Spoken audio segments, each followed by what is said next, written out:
Eu queria falar hoje sobre onde está a sua força.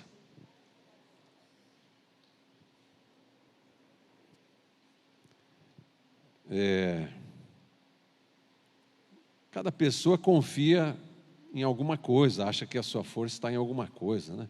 O advogado às vezes acha que está naquilo que ele fala. O corrupto acha que está no dinheiro, porque ele faz qualquer coisa por dinheiro, né? O mentiroso na sua mentira.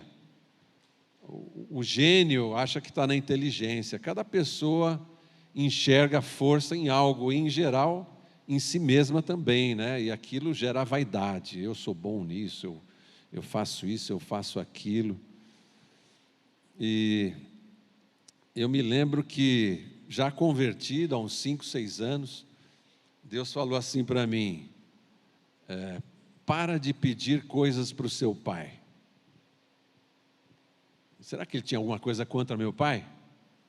Não, né? Meu pai era uma bênção, meu pai era um pai muito abençoado. Às vezes quem não teve pai abençoado aprendeu antes, né? Porque a vida ensina.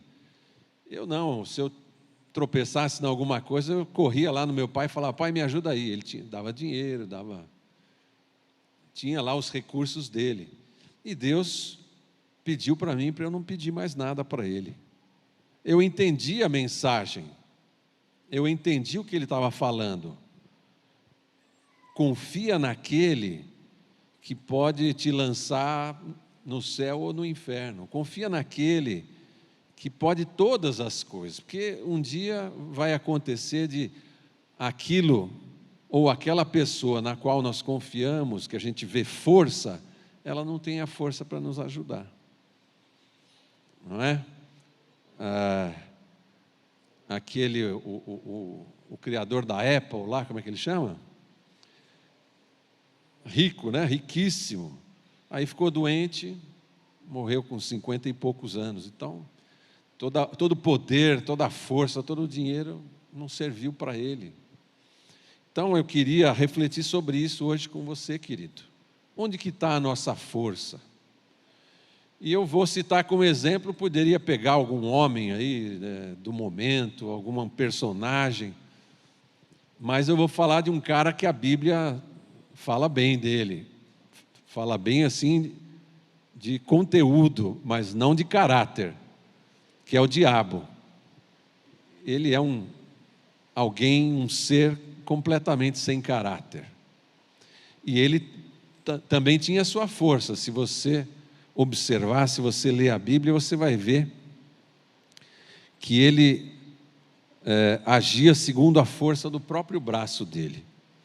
Então, abra sua Bíblia em Ezequiel 28, é a passagem clássica que fala sobre a queda de Satanás. Quem faz seminário já sabe, né? Olha lá, o Cristóvão já sabia, já sabe até a passagem, né, Cristóvão? Nós estamos tendo aula de angelologia, então estamos falando do Satanás, dos demônios. Lá em Ezequiel 28 diz assim, a partir do 12: Filho do homem, levanta uma lamentação sobre o rei de Tiro e dize-lhe. A palavra é para o rei de Tiro, mas você vai perceber que chega uma hora que ela se aplica a um ser que não é homem, né? Alguém mais espiritual, e você vai ver que é o diabo. Assim diz o Senhor Jeová: Tu és o aferidor da medida, cheio de sabedoria e perfeito em formosura. Estavas no Éden, jardim de Deus, toda pedra preciosa era a tua cobertura. E aí fala várias pedras aqui, né? A obra dos teus tambores e dos teus pífaros estava em ti, no dia em que foste criado foram preparados. Tu eras querubim ungido para proteger, e te estabeleci no monte santo de Deus. Estava no meio das pedras afogueadas andavas. Perfeito eras nos teus caminhos, desde o dia em que foste criado, até que se achou iniquidade em ti. Então veja, o rapaz aqui, lindo, inteligente, importante. Quando a Bíblia diz assim, aferidor da medida, está querendo dizer que ele era um padrão. Deus, quando ia falar olha esse anjo, olha como os anjos são perfeitos, são bonitos, são maravilhosos. Ele mostrava Satanás. Era o mais bonito, o mais perfeito, o mais lindo. Era um querubim, né? Estava ali na sala do trono junto com o nosso Deus, mas a gente já sabe que ele não viu força em Deus, né? Ele criou a própria força dele. A palavra diz lá em Isaías 14 que ele ambicionou o lugar que não lhe pertencia. Ele queria o lugar de Jesus, mas o lugar de Jesus só ele pode ocupar, amém, amados?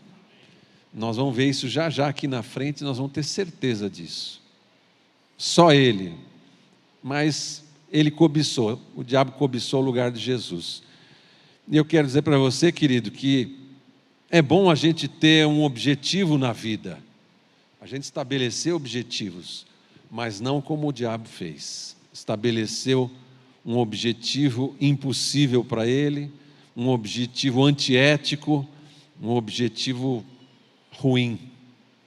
E aí a gente já sabe, o caminho dele foi só cair, só se prejudicar, mas arrastar quem ele pôde junto com ele, né?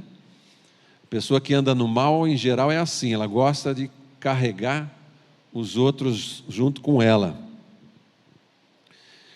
E existe também outro problema. Um é você ter um objetivo mal traçado. O segundo é não ter objetivo nenhum. Então, a pessoa que não tem objetivo nenhum, como é que ela anda? De qualquer jeito. Qualquer caminho é caminho para quem não tem objetivo.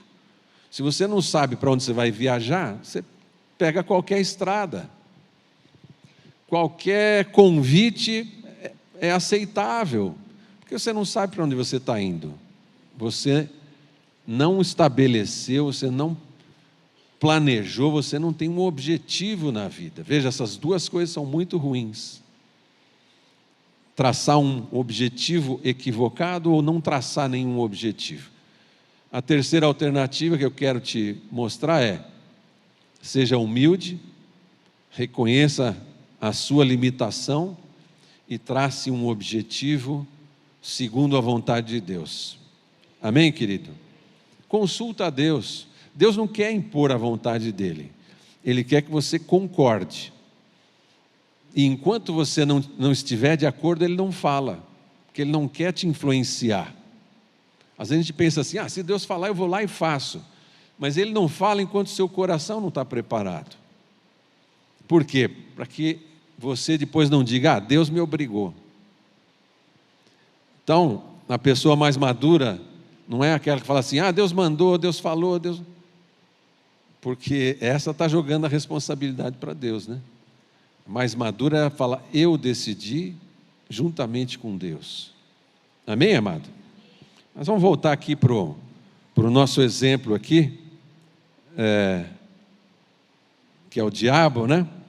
Ele estabeleceu um mau caminho, e aí ele caiu, né? A Bíblia diz que ele caiu, ele teve a queda lá do céu, se achou iniquidade nele, até onde a gente leu.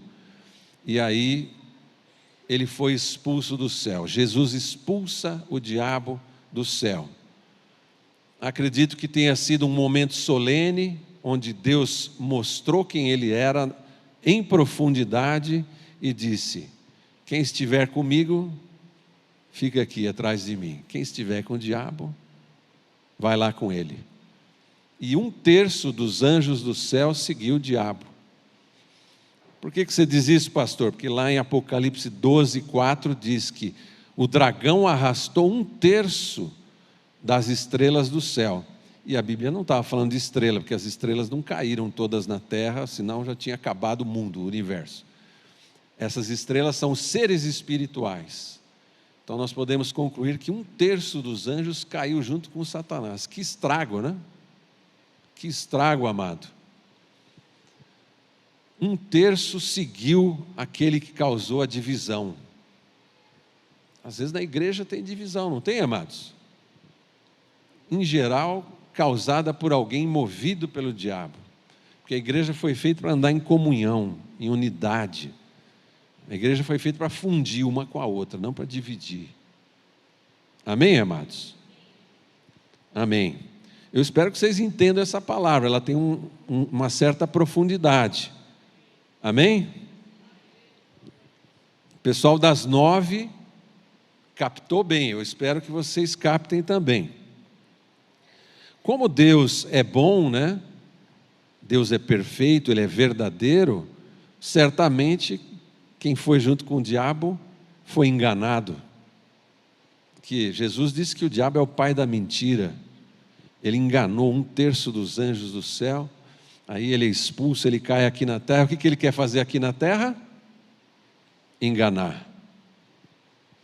Ele criou o pecado e ele está certo de que o pecado vai lhe dar o sucesso que ele deseja. O pecado é a força do diabo. Quando a Bíblia fala, né, do braço forte, o braço forte do diabo é o pecado, é o engano. É dessa forma que ele trabalha. Foi isso que ele fez lá no céu e ele vem aqui na terra para fazer a mesma coisa. Aí a passagem você conhece, né? Está lá em Gênesis, logo no comecinho da Bíblia. Algumas pessoas dizem que é figurativo o que está aqui na Bíblia. Eu não creio, eu creio na Bíblia de capa a capa. Amém, amado? Quem crê na Bíblia de capa a capa, dá um glória a Deus aí. Aleluia, ela é a verdade. Então o diabo vem e engana Eva, engana Adão, e aí, quando Jesus aparece, porque era Jesus, não era? É Jesus, Jesus é o verbo, Ele é o Deus que fala, Ele é o Deus que já aparecia, já tinha imagem, lá em Colossenses diz que Ele é a imagem do Deus invisível, o primogênito de toda a criação, ou seja, Ele em imagem aparece ali no Éden, e aí então Ele diz o que cabe a cada um, né? Para Adão ele fala alguma coisa, para Eva alguma coisa, e aí para o diabo, está lá no verso 15, ele diz assim, no 14 também, né? Então o Senhor Deus disse à serpente, porquanto fizeste isso, maldita serás mais que toda a besta e mais que todos os animais do campo. Sobre o teu ventre andarás e comerás pó todos os dias da tua vida. Esse é o diabo, nasceu para comer pó. E porém inimizade entre ti e a mulher, e entre a tua semente e a tua semente, e a semente dela. Esta te ferirá a cabeça e tu lhe ferirás o calcanhar. Jesus foi bem claro, né? Você vai ferir o calcanhar do descendente da mulher que vai lutar contra você. Você vai ferir o calcanhar dele, mas ele vai pisar na sua cabeça. Amém, amado? Nós temos autoridade para pisar na cabeça da serpente? Aleluia, Jesus já nos deu. Mas quem pisou foi Ele. O primeiro a pisar foi Ele. Amém, queridos? Mas o diabo acho que não acreditou, né? Não, isso é conversa. Acabei de ter uma vitória estrondosa aqui. Coloquei o homem debaixo do pecado e junto com ele toda a natureza. A natureza foi transformada por causa do pecado do homem. Ele se achou muito poderoso. A presunção, a vaidade bateu lá em cima no diabo. Mas eu fico com a palavra de Jesus, amém, queridos? Jesus sabe o que faz. Contaminou o homem, trouxe o pecado, e aí Deus teve que criar formas para salvar o homem, né? Como é que Deus lidava com isso? Conduzia o homem a pedir perdão, criou o dia do Yom Kippur, fazia o sacrifício. Então o homem que queria ser salvo, o que ele tinha que fazer? Sacrificar. Então, compra um cordeiro, esse compra já é mais na época de Jesus, mais antigamente cuidava do cordeiro, né? Como Abel viu nascer, cuidou, tratou com amor e um dia sacrificou. Quando chegou já em Jesus, o cara nem conhecia o cordeiro, ia lá, comprava, dava o dinheiro, pegava o bichinho e levava para o sacerdote. E o sacerdote sacrificava no altar do sacrifício. Então veja o que acontecia. O cordeiro era quem pagava o pato. Aquele que tinha fé levava o cordeiro era sacrificado, depois queimado, né? Fazia um belo de um churrasco, dependendo do sacrifício, ele ainda comia do cordeiro que ele levou. O sacerdote ficava com o peito e a pata direita, o resto era de quem levava o sacrifício. Ou seja, o cara saía sem pecado, comia um churrasquinho, beleza, bem feitinho, porque os sacerdotes eram bons de churrasco, né? E aí quem que se ferrava, querido? O cordeiro. O cordeiro é quem pagava o pato, amém? Sim ou não? É isso que a gente tem que entender.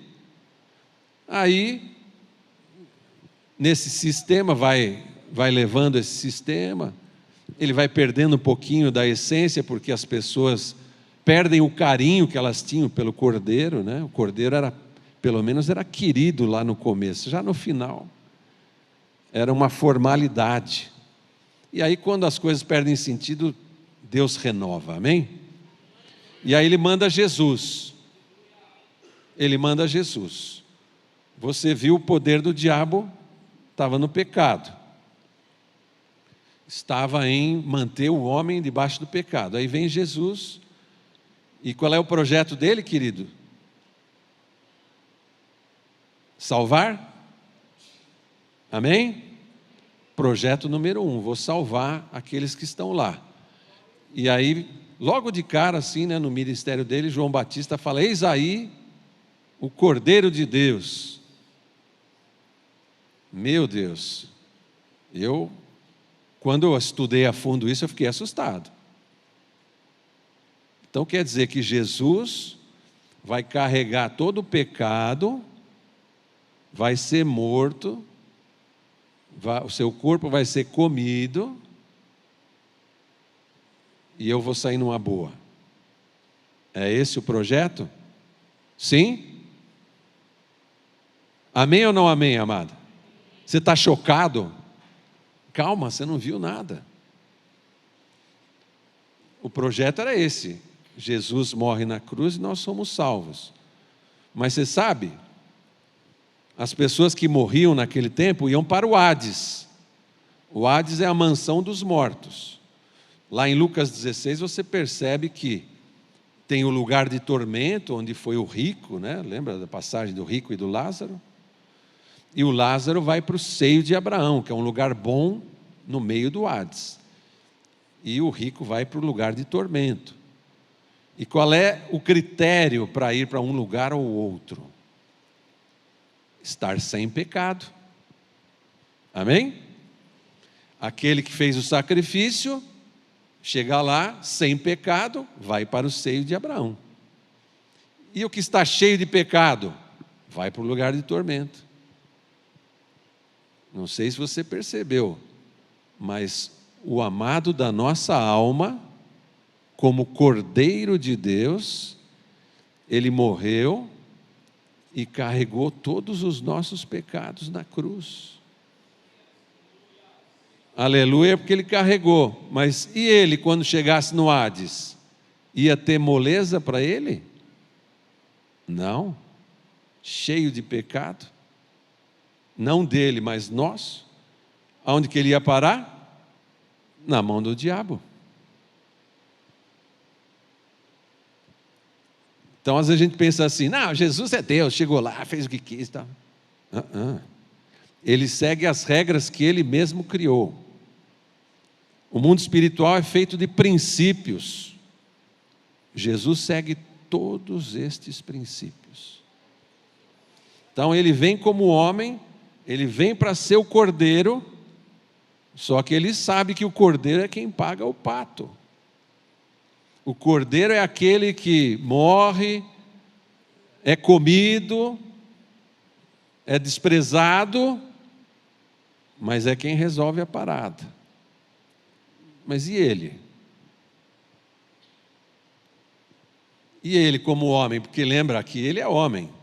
Ele já abriu mão de ser só Deus. Um dia ele foi só Deus. Quando ele veio, ele se tornou Deus e homem. E ele está lá como homem. Morreu na carne, como homem foi levado lá no Hades e colocado na frente do diabo. Amém, amado? Você está preocupado? Eu acho que você faz bem de estar preocupado. Como homem, Jesus foi muito corajoso, não foi? Sim ou não? Muito corajoso. E ele ainda falou assim para os discípulos: eu vou para o Pai, mas eu volto. Eu vou preparar a morada para vocês, que era assim que o noivo fazia, preparava a morada celestial lá, junto do Pai.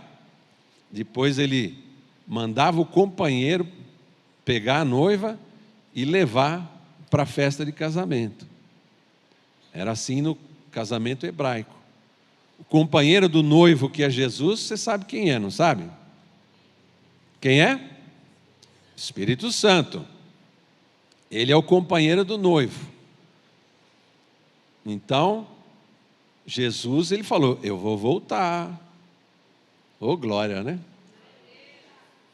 Eu vou voltar. Quem acredita nessa palavra que ele vai voltar? Aleluia! Ele volta. Ele deu outra palavra contrária à confiança do diabo. E olha, olhando bem aqui, Jesus foi ousado, hein? Como que o cordeiro chega cheio de pecado no Hades e é colocado na frente do diabo, como é que ele vai vencer? Todo aquele que chegou cheio de pecado lá no Hades foi parar no lugar de tormento. Boa pergunta, né? Onde estava a confiança de Jesus? Onde estava, amado? Ele tinha o Espírito Santo. Aleluia! Você está entendendo, querido? Ele tinha tudo para virar cativo no Hades, lá na mansão dos mortos. Mas ele chega lá e ninguém consegue pôr a mão nele. Oh, glória! Vamos ver lá em 1 Samuel capítulo 5.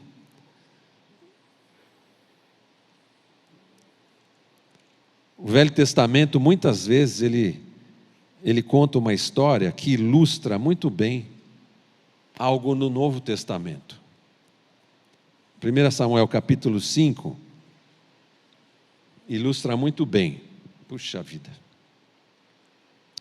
É aquela história que os filisteus tomam a arca dos judeus. E aí, eles pegam a arca, não sabem muito bem o que fazer, mas é Deus, põe junto com os outros deuses, lá no templo do Dagon, que era o deus deles. Puseram lá, quem conhece a história, né? No dia seguinte, quando eles foram lá olhar, o Dagon está caído no chão, na frente da arca. Bateu continência, né, para a arca de Deus, para a presença do Senhor. Aleluia, né? É assim que vai ser no final. O diabo fala muito grosso, ameaça muito, mas no final vai ficar miudinho, né? Aí eles puseram o Dagon de pé e passou mais uma noite. Na noite seguinte, Dagon caído no chão e ainda quebrada, a estátua partida, a cabeça, as mãos partida, e a arca soberana. E aí os príncipes dos filisteus não sabem o que fazer, manda a arca para um lugar, para uma cidade dos filisteus, e praga lá. Manda para outro lugar, problema. Manda para outro lugar, ou seja, ninguém queria a arca de Deus na Filístia. que você acha que aconteceu no Hades, querido? Ninguém queria Jesus lá. Amém? O Todo-Poderoso chegou lá com o pecado que não é dele, foi levado para o lugar de tormento, mas ninguém pôs a mão nele. Glória a Deus, porque ele estava cheio do Espírito Santo. O Espírito Santo foi com ele. O Espírito Santo não se separa de quem anda nos caminhos de Deus. O Espírito Santo é a garantia. O Espírito Santo é a força. O Espírito Santo é o passaporte para o céu. Amém, amado? Jesus sabia disso. Ele, como homem, dependeu exclusivamente do Espírito Santo de Deus. Ele veio para cá, ele veio como homem. Se ele curou, foi no poder do Espírito Santo. Se ele expulsou demônios, foi no poder do Espírito Santo.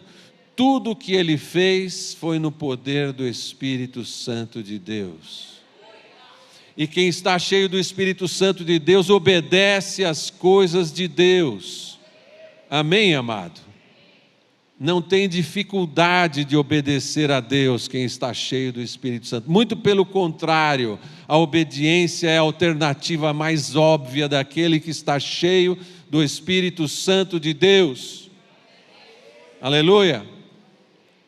Esse era Jesus. Essa era a força dele. O braço forte de Jesus era o Espírito Santo de Deus. E alguns nem perceberam. Os religiosos não viram. Por quê? Porque a religião era clara. Quem morresse no pecado ia para o inferno. Os judeus lá do Velho Testamento sempre pregaram: quem se suicida não tem salvação.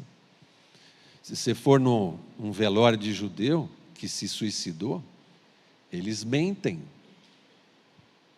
Eu já fui. Eles dizem que foi outro tipo de morte, porque é uma vergonha um judeu se suicidar, porque ele vai para o inferno. Mas é isso que acontece, queridos. Se você tiver o Espírito Santo, para onde você vai? Difícil de responder? Não é não. Até Jesus era assim. Quando Jesus entra no Hades, cheio do Espírito Santo, ele levou cativo o cativeiro. O que significa isso? Levou os que estavam no Hades, levou para o paraíso. E disse para o ladrão que estava do lado dele: hoje estarás comigo no paraíso. Amém, amados? Então, Jesus inaugurou um novo tempo no mundo espiritual. Aleluia. Aleluia. E os judeus, o religioso, ele não aceita a mudança, né? Pessoa muito religiosa, se você falar, muda isso, ele não quer mudar. E Deus pegou ele de surpresa, né? Mudou o sistema para melhor, mas eles não quiseram. Não pode mudar. O que não pode mudar é o Deus que você serve. Aleluia! Mas ele tem liberdade de mudar o sistema, de mudar tudo que ele quiser. Amém, amado? E quem tem o Espírito Santo jamais será enganado. O Espírito Santo testifica das coisas de Deus. Amém, amado? Glória a Deus por isso, né? A força de Jesus, então, estava no Espírito Santo. A força dele sempre foi o Espírito Santo. E eu espero que você tenha entendido isso agora. Sabe por quê, amado? Porque agora é aquela parte da pregação que você tem que tirar alguma lição boa para a sua vida. Amém, querido? Não sei você, mas eu às vezes vejo as coisas caminhando assim, ataques à família, ataques à fé, né? Propaganda da perversão e do pecado. E a gente tem que engolir, senão é crime, né? Eu às vezes fico meio oprimido. Você não fica? Sim ou não? Sim, né? Mas eu queria dizer para você que olhando para aquilo que Jesus fez, a força para vencer tudo isso já está em nós. Aleluia! É o Espírito Santo de Deus. Quando você aceitou a Jesus, Ele já mandou o Espírito Santo para você. Amém, querido? Como que isso funciona? Lembra sempre do casamento hebraico. Eu gosto muito da figura do casamento. O noivo vai e manda o companheiro. Só que Jesus, em vez de mandar o Espírito Santo na hora que vai começar o casamento, Ele mandou o Espírito Santo na hora que ele ficou noivo. Quando você aceita Jesus, você ficou noivo dele. Por isso que você passa a ser a noiva. Não está casado ainda, hein? Casamento, você vai ver o que vai ser. Casamento lá no céu vai ser tremendo. As bodas do Cordeiro vão ser maravilhosas. E a noiva? Nós. Oh, glória. Aleluia. Então Ele mandou o Espírito Santo. E por que Ele teve autoridade para mandar o Espírito Santo? Porque Ele ressuscitou e Ele poderia estar aqui na terra. Jesus conquistou o espaço dele aqui, mas como um Deus sabe o que Ele é, Ele falou assim, vai ser melhor o Espírito Santo. E aí Ele vai para o céu e manda no lugar dele o Espírito Santo, para habitar em todo aquele que crê. Amém, amado? Ou seja, já está em você todo o poder e toda a força para você sequer passar na porta do Hades. Amém, amado? Hoje o salvo não passa nem na porta, não fica nem com a impressão de que pode ser julgado. Vai direto para o paraíso, por causa do Espírito Santo que está em você. E essa força que já está em você é suficiente para você vencer todos os desafios que podem e vão surgir na sua vida. Amém, amado? As provas fazem parte. É que nem aluno achar que pode entrar na faculdade e que não vai ter prova. Ora, para ele ser aprovado, para ele ser graduado, para ele ser diferenciado, tem que ser provado. Amém, amado? Mas já está em você todo o poder, toda a força para você superar todos os desafios da sua vida. Jesus venceu os desafios mais terríveis. Imagina ficar cara a cara com o diabo. E o diabo achando que tinha ganhado o jogo. Jesus, cheio do nosso pecado na frente dele, até falei isso no culto das 9, né? Provavelmente o diabo disse assim para os demônios, agora nós vamos nos vingar, agora é hora da vingança, ele nos expulsou do céu, e nós vamos prender ele aqui.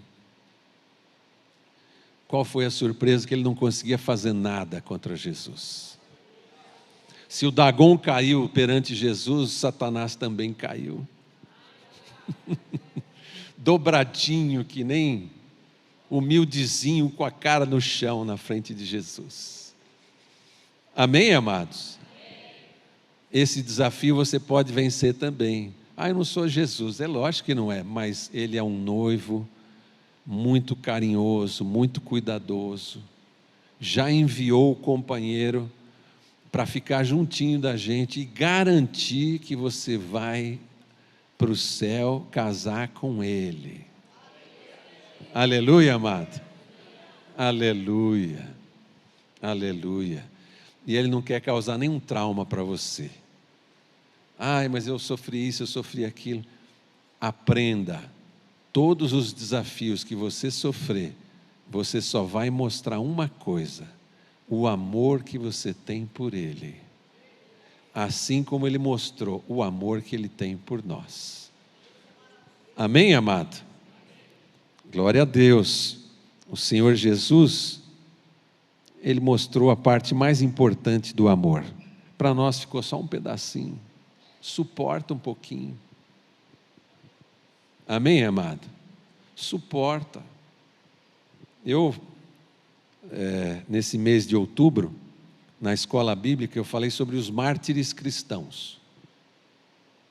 Quem assistiu deve ter entendido muita coisa.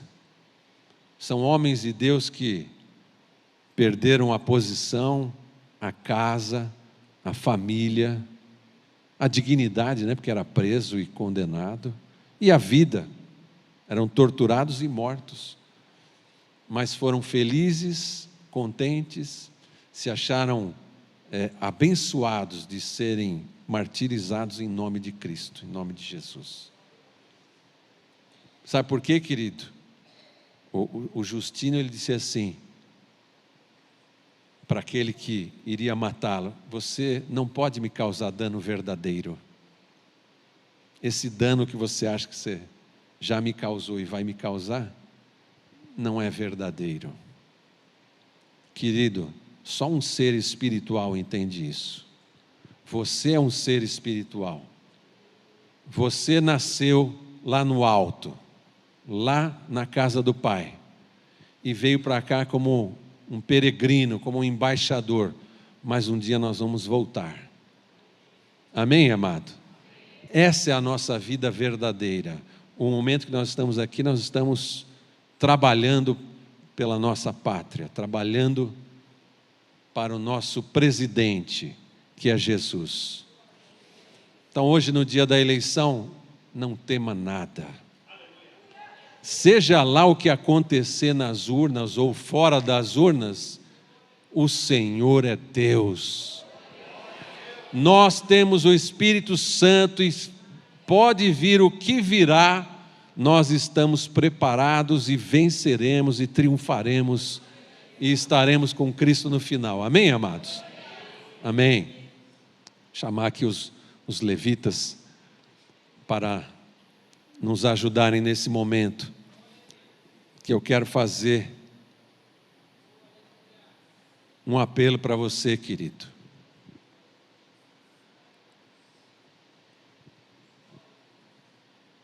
Porque às vezes a gente pensa assim: puxa, o Espírito Santo está aqui dentro de mim, mas não está aparecendo muito, né? Eu estou com medo, estou assustado, estou preocupado, ansioso. Até eu estava ansioso aqui para trazer essa palavra para vocês. Mas quando eu lembro que eu sou só o vaso, quem fala é o Senhor, aí vem a tranquilidade. Amém, amados? Então, por que em alguns momentos a gente fica com medo, com receio, com ansiedade? É porque a nossa fé tem que estar firmada nesta verdade, que o Espírito Santo de Deus, toda a força e poder do universo habita em nós. Amém, amado? E se você quer ser cheio do Espírito Santo, a ponto de você não esquecer disso, fica de pé e recebe essa palavra. Seja cheio do Espírito Santo. Seja cheio do Espírito Santo. Seja cheio do Espírito de vida. Seja cheio do Espírito da ressurreição. Cheio do Espírito da saúde. Aquele que estiver enfermo vai ser curado agora, pelo poder do Espírito Santo. Aquele que tem todo o poder, aquele que traz para o mundo físico a realidade espiritual. Amado, seja cheio do Espírito Santo, o Espírito da verdade, que vai te dar entendimento contra toda mentira, contra todo engano, contra toda cilada do inimigo. Aquele que vai te mostrar a real vontade do Senhor.